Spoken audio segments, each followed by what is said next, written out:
Hey guys, how are you? How are you doing out there, my people? Welcome to the Create the Life You Love podcast with Georgia Woodbine. I am your host, of course, Georgia Woodbine, and I'm really excited about this podcast because it's really about, sharing conversations with entrepreneurs, people that are very successful, business owners, and basically providing you with the content that gives you like action tips, strategies, and techniques to grow in life and in business, because that's important, right? Not only evolving as in your personal life, but also evolving in your business life. So I'm so happy that you decided to join us, and feel free. We have a chat room to share your comments, to ask questions during the podcast. That's totally fine. And like I said, the purpose of this podcast is to share the knowledge, to support and empower you with the tools that's really going to help you to live in your highest potential. And of course, create the life you love. Remember to subscribe to the YouTube page. Remember to share this podcast and visit my website, www.georgiawoodbine.com. We would like to welcome our guest, Joe Baratta. He is the owner of Joseph Baratta and Company. Let's give him a warm welcome. Thank you. Hi, Georgia. Hi, how are you? I'm great as always. Welcome, welcome, welcome. I am so excited to have you. So, how are you doing today? I'm great, really great. I got a little bit of a tan. I'm good.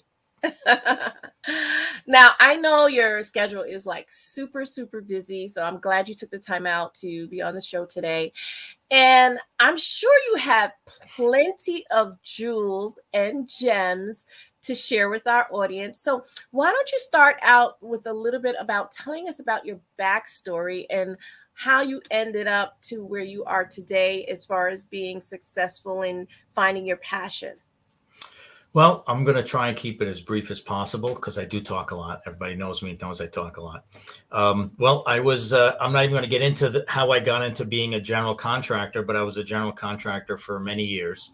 And my kids were little. We were looking for a home that had a separate entrance and separate everything. So my kids could be separate in the house, and anybody coming to see me in my business could just come to the house, not have to worry about walking in my kids watching TV or brushing their teeth or anything like that. So we were looking for a house with an office, and I called the realtor that was looking for me. And she just immediately tried to pressure me to sign a listing to sell my house. And I didn't want to sell my house. I bought it for next to nothing. And I wanted to find where I was going to go first before signing a contract, because I knew I'd sell my house in a minute. I made a lot of money on it, so I wasn't that concerned. She was showing me homes that were just regular houses. So each time she met with us, she kept sticking a contract under my nose. It was really getting me annoyed. And then finally, I just said, look, find me a house. I'll list the house with you immediately after that. She sent us 3 or 4, like really just trashed homes. We went to look at them and they were falling apart. I was really upset. And she said, oh, you're handy. You got a crew. That's what you do. You buy it, you fix it up, you sell it. And I'm like, hey, I know how to do this. I just need somebody to find me a house. This was not my area of expertise. Mm-hmm. So my wife said, you know what? Why don't we just get our hands on the book, which was the MLS, no internet at the time. Mm-hmm. And so I ended up taking the real estate course just to get my hands on the MLS book that came around with all the listings.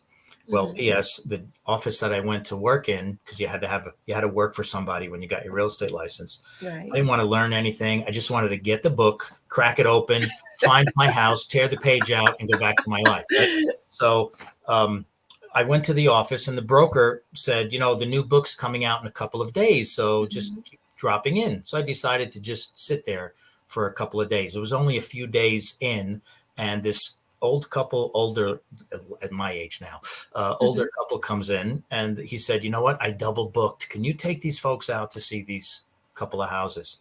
So I said, I don't even know what to do, but yeah, okay, why not? I'll wing it. Let's go. So I mm-hmm. took them out. We went to see a house. And after the first house, the guy, I said, what do you think of the house? And he said, well, it's really nice, but the bathroom floor is cracked. So let's keep looking. So I Mm-hmm. said, let me ask you a question. You don't want to buy a $500,000 house for a $1,500 tile floor. And the guy goes, how do you know it's $1,500? I said, well, I do that all the time. So, I mean, that's what it would cost to fix that. He goes, oh, I'll take it. And he bought the house. And Wow. so I just went home and I just went, look how much money we just made. I didn't even do anything. Oh my God, this is the greatest thing. So I actually stuck around and I was a top producer. You needed 8 sales to become a broker back in that at that time, 22 years ago, and I made the 8 sales inside of 3 months. So I decided I'm going to get a broker license. And I'm going to work for myself. I don't like working for anybody. I've been self-employed for, as of today, almost 38 years. I've been self-employed, and so I got my broker license, Mm-hmm. and the rest is history. A few months into my first year as a broker, I was very happy, still running my construction company and selling a house here and there, doing well. And all of a sudden, agents that knew me said, "Hey, would you hold my license?" So I went from something that I only started to find a house to I became a small brokerage and I was independent. And now we're at 71 agents in my office. Wow. And that's Wow. 22 years later. And we're a nice little real estate family. For a mom and pop, I'm a big company. For a franchise, I'm small. But for a mom and pop, I'm a big company. Well, I mean, and I'm sure, like, I mean, that's your backstory, but I'm sure there were a lot of challenges that you faced, a lot of obstacles and setbacks. Why don't you share a little bit about what were some of the challenges that you faced when you took that first step and said, I'm going into business for myself? What were some of the things that you had to, like, really work through in your head?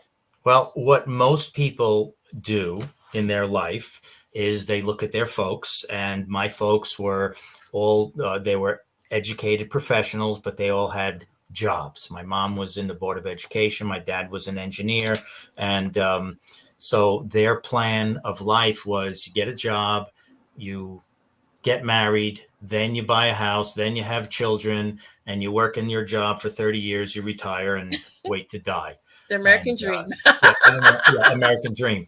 And so when I went on my own, I had nothing but obstacles. I mean, I did fantastic, maybe the second or third year in, and made a lot of money. And my dad said, "When are you going to quit fooling around and get a real job?" That was the kind of support I had at my house. Anyone in my whole family had ever been self-employed. So Wow. they just didn't get it. I mean, they didn't understand it at all. And I just wasn't like that. I'm going to go take 2 seconds to tell you exactly what happened. I started working with my dad. I was maybe 13 years old on 8th Avenue, 545 8th Avenue. He was an Mm-hmm. engineer. I was sitting at my desk drawing blueprints, and I'm looking out the window. I'm seeing all these people walk by, and they seemed free to me. And my Mm-hmm. dad was sitting at his desk for 30 something years, the same desk. Oh And my I just said, gosh. dear Lord, if I have to sit in the same desk for 30 years, just kill me right now. There's just no way. I can't do it. And there is a lot of obstacles for being self-employed. You don't get a Mm-hmm. paycheck unless you really haul ass, excuse my language. Mm-hmm. But the I can tomorrow, if I want to stay home, I'm going to stay home tomorrow. And I've never missed a class trip for my kids. And Wow. so some of the benefits of being self-employed, I was around all the time. And it's really interesting because my kids are in their late 20s and early 30s, and they still remember dad went on every single class trip. I was the only dad there, and we had a lot of fun. It was a good time. It's so important that you say that, because I think, like, a lot of people would like to take that chance to start something new, but I think the biggest barrier between where they are and where they're trying to go is definitely the mindset.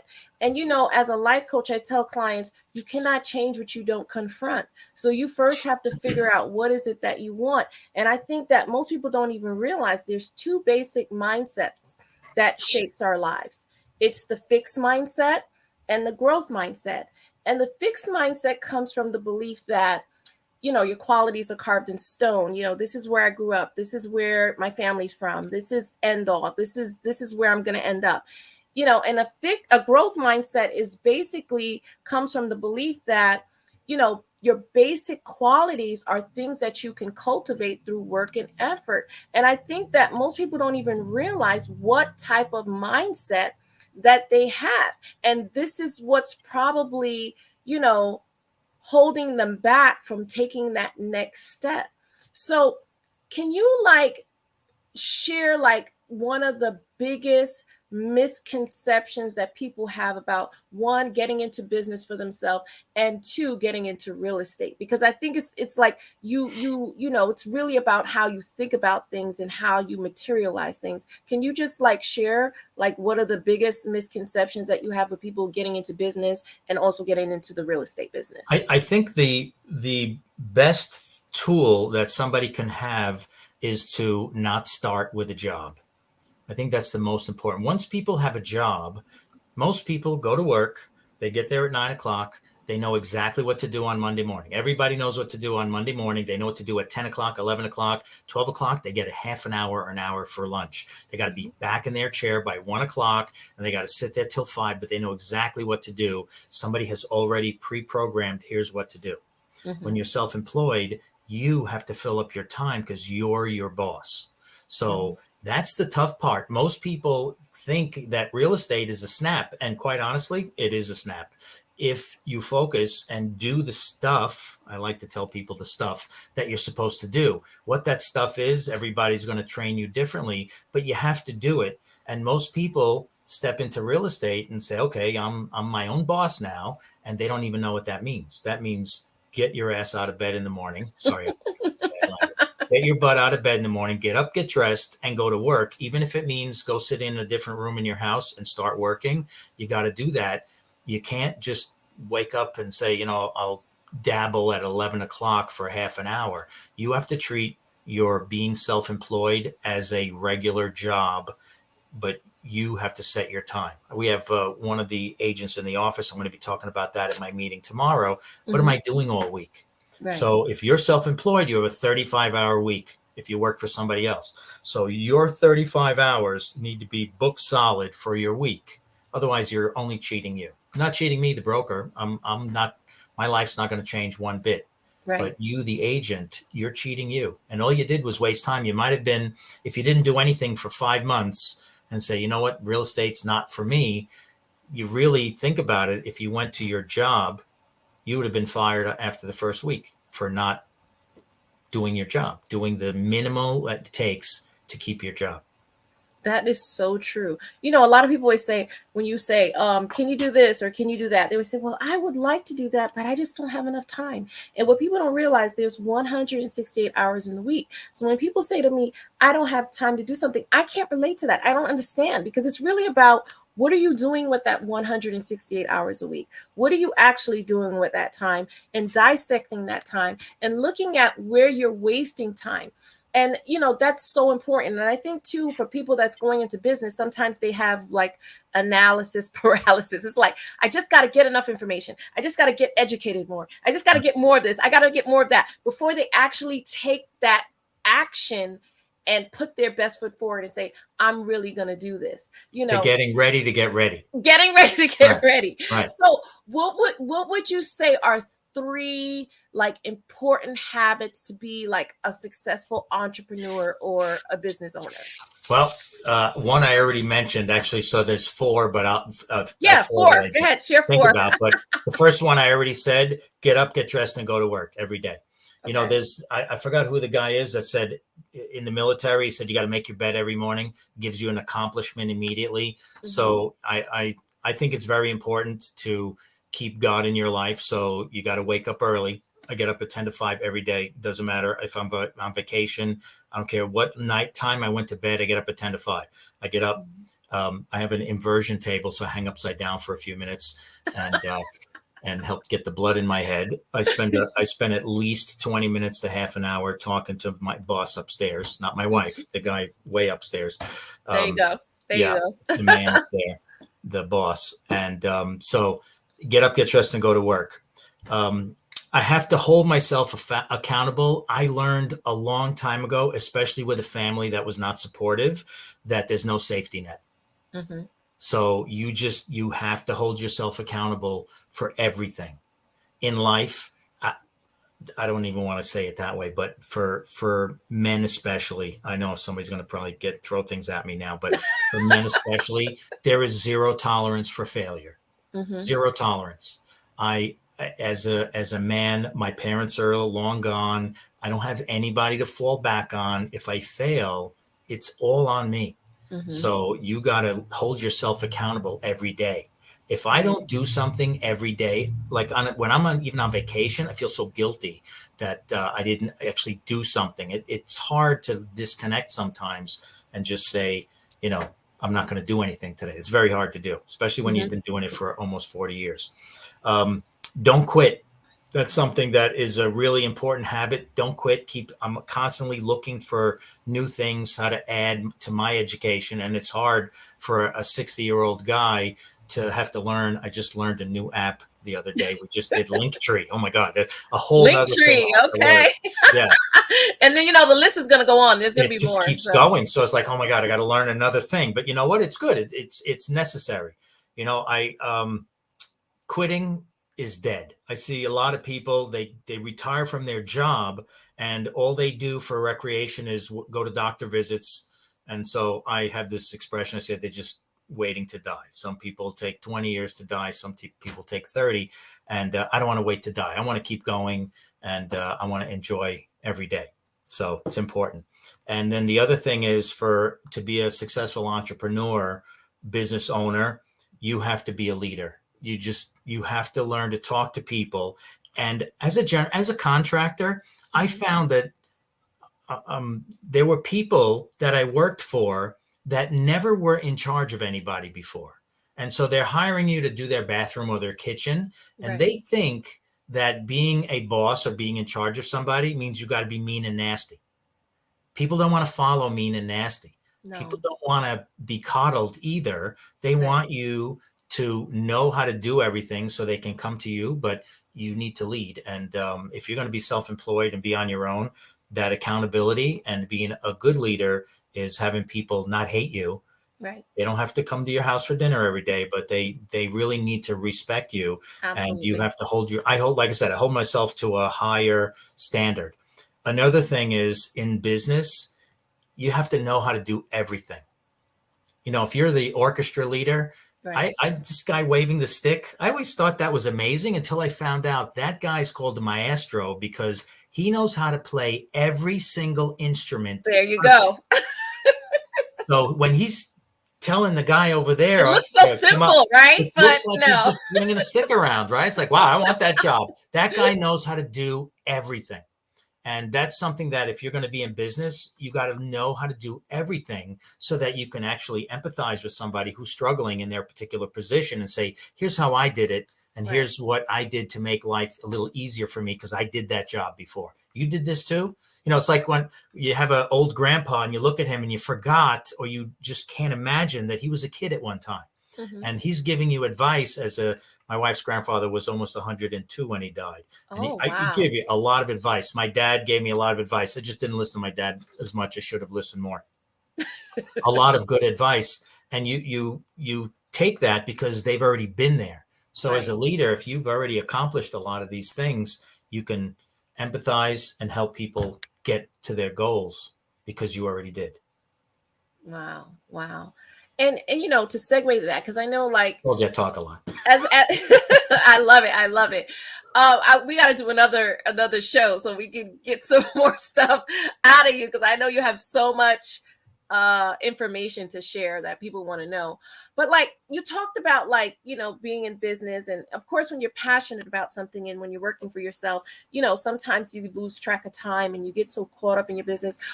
Can you share some tips on how you find balance between your personal life and your business life? Like, what are some things that you do to kind of keep you like level-headed and balanced? One thing is, I definitely spend a lot of time with with my wife, especially. We've been married for 35 years. We're together Your best 37 friend. years. My best friend, yeah. I call her my girlfriend, and people go, "What happened? Joe's got a girlfriend? What are you talking about?" Yeah. Um, I do like to spend time with her. She actually got a real estate license about 5 years ago, so she Mhm. actually works here too. But I spend a lot of time with her. I don't want I if I was to lose touch with my kids and my wife and had $10 million or $100 million in the bank, I would see myself as a failure. So I want to make sure that they are a big part of my life.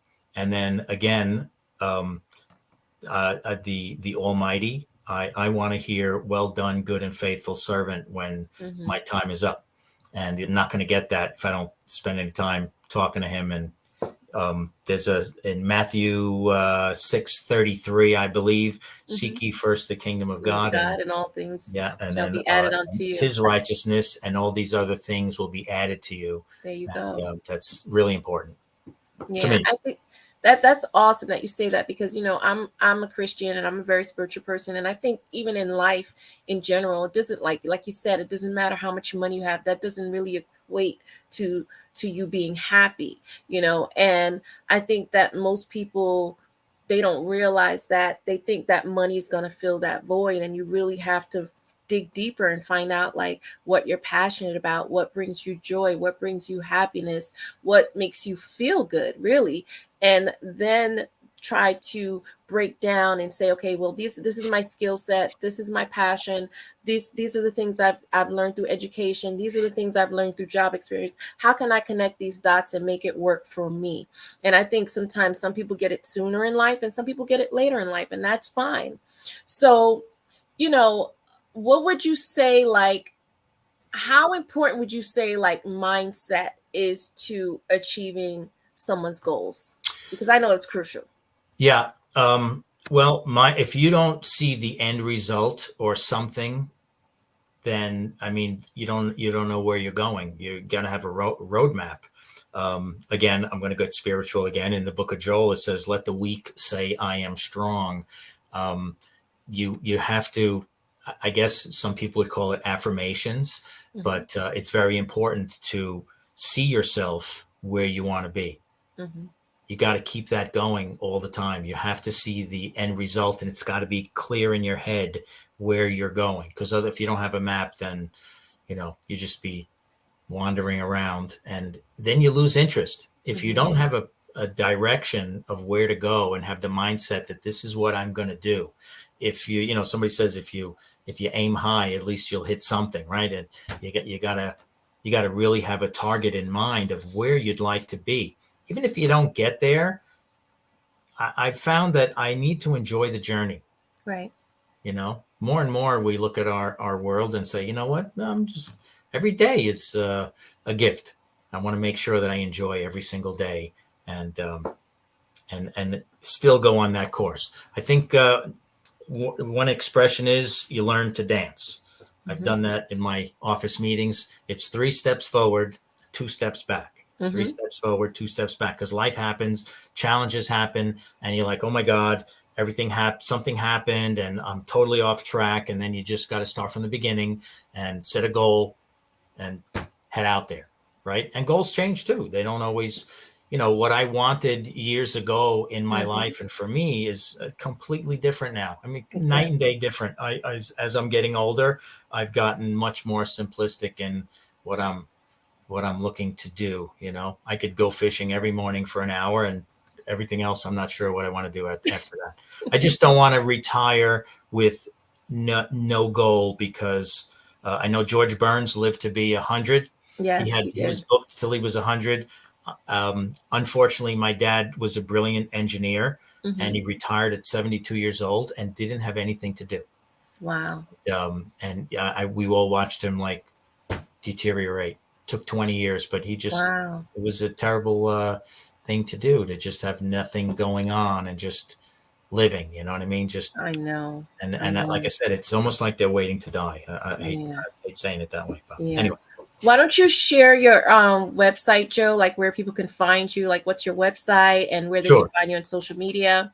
Social media, me personally, is my Instagram is Joseph Baratta, and my office Instagram is Baratta and Company Realty. Our website is barattaandcompany.com.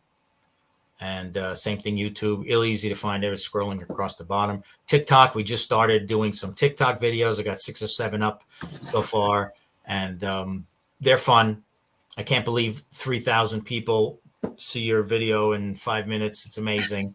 I'm still trying to figure out how to get business from that in the real estate world. If I was selling a product, that'd be easy.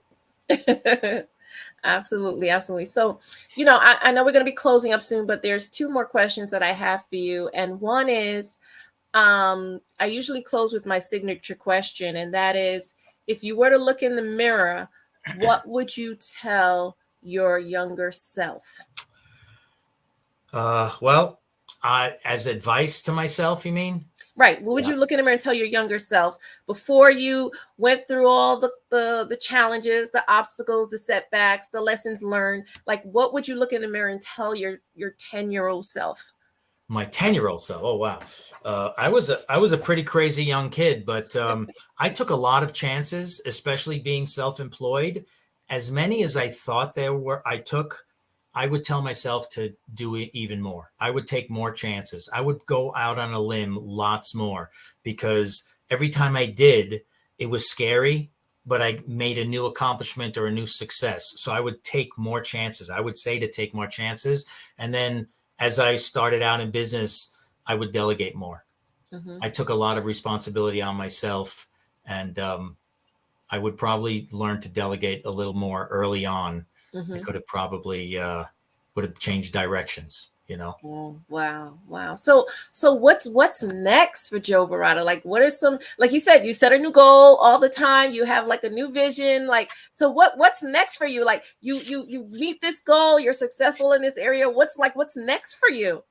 Next for me right now, in the future, I am planning on opening a real estate school of my own, so Okay. that even though currently I teach it at several different venues, I want to open my own real estate school, Mm-hmm. and something I can do till I'm 95 years old. Mm-hmm.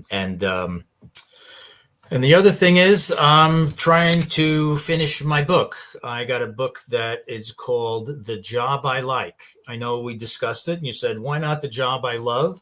And The Job I Like, I think, to me, love is, you got to create the life you love. The Job I Like, first of all, it's a play on words because it's my initials, Joseph. My middle name is Onofrio, Job, Joseph Mm-hmm. Onofrio Baratta. So Mm-hmm. it's my initials, Job. Mm-hmm. and it's, I learned to like me, and I think Okay. that was the hardest part of becoming successful, is with all these voices in your head from the Mm-hmm. past of, this is not going to work, you're a loser, you're this, and all these other things. At some point, you got to realize that, you know what, I kind of like who I am, I like me. And the also, this career that I have in real estate is something that I like to help everybody, Right. because you get even if somebody has a full-time job and they sold one home a year, that's enough to at least pay for vacation, Mm-hmm. and have a Or free more, or more. yeah, or more, yeah, absolutely. But it's not, people get into real estate for all kind of reasons, and you don't have to be selling that 30, 50, 100 homes every year, like Right. the guys on TV, and say, I'm a loser if I only sold one. Well, if you paid Right. your vacation off in full from your Mm-hmm. one sale, I think you did really well. Absolutely.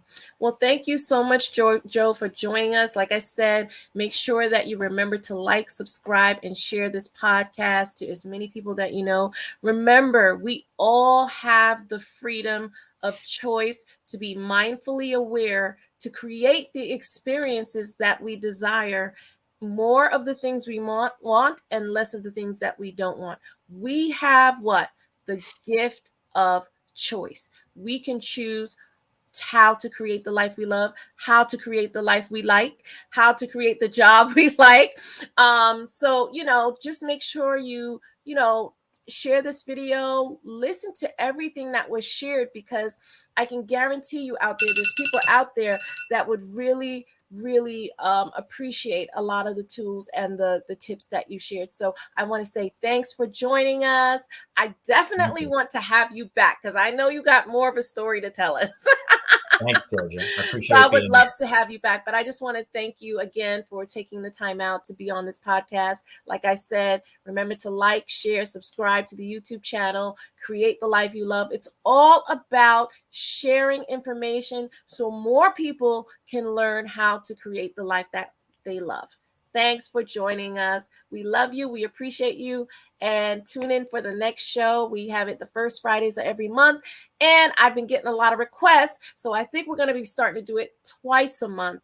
And who knows, maybe 3 times a month. But because so many people are interested in the show and I'm getting requests, we may do it more often. So thanks again. And we'll see you next time. Thanks, Joe. Take care, Georgia. Thank you. Good night. Bye-bye.